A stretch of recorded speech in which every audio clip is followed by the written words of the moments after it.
My beloved Orpheus, the day we were married, it was as if I was born again, but more beautiful. On our wedding night, you sang songs to every part of my body, sparing no effort. You wrote odes to my toenails, sonnets to the backs of my knees, an epic poem to the journey along my spine. As you sang, you mapped the territory. You named this world that is my body, your world, home. And at each new place you discovered, you planted your mark and you swore you'd never leave. Never, never leave me. I said, you might die in the war.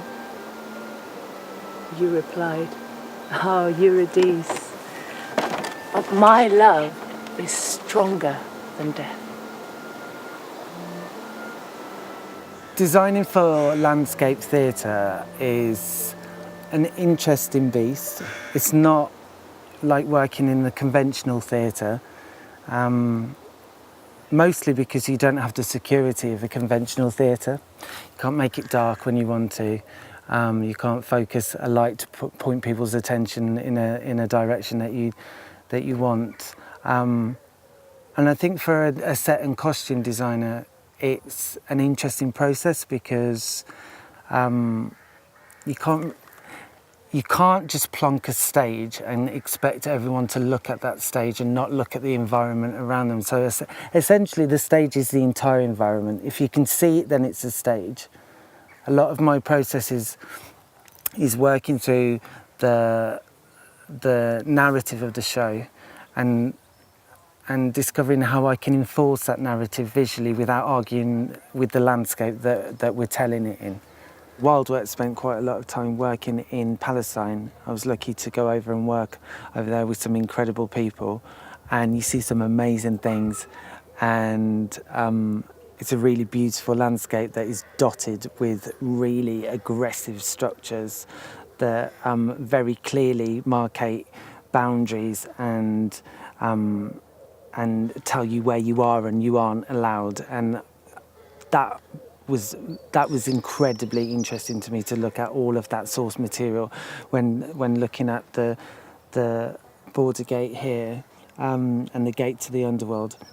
Ironically, our Underworld isn't that aggressive, and it actually isn't that, well, it is quite dark in places, but it's not an Underworld, it's not a hell.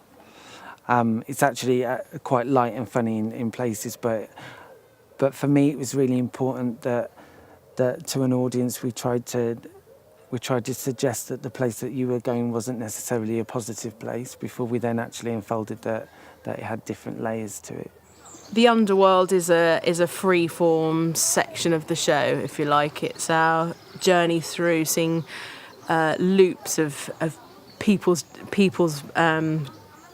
journey in the Underworld, their time in the Underworld, and this has been really inspired by research that we carried, a lot of research that we know already from the project in 2014, and then also research that we've been doing with contemporary veterans as well. You sort of watch people wandering around, feeling like they really are are starting to get lost in this place. We've given them lots of opportunities to see many different narrative loops that are taking place throughout the walled gardens, the flower gardens, ornamental gardens. So yeah, I think it works well in terms of also just sort of threading through some of that additional research that we've done to support the story. So I started the process with the show of working with Myth on design and the rest of the creative team to work out what the journey of light would be through the show, and how each space was affected by sunlight, and also what we kind of needed narratively, and working with Myth as each space gradually evolved design-wise, working out what light and video and projection could add to that space in order to heighten it, in order to make it feel like otherworldly and like the Underworld, or whether it had to feel really natural and kind of rooted and believable, which is kind of where we returned to at the end of the story. this scene is exciting because it's one of the penultimate scenes in the journey of the performance. So the sun's starting to set, we've got more control over the light, so introducing light and projection into this space was a really exciting idea. And so I kind of merged the two ideas that we could have paintings or a painting in the space that we could then use as a projection screen, and then that then went on a bit more of a journey, and not only do we use it for projection, but it also becomes a really exciting entrance for Persephone, who is the queen of the underworld.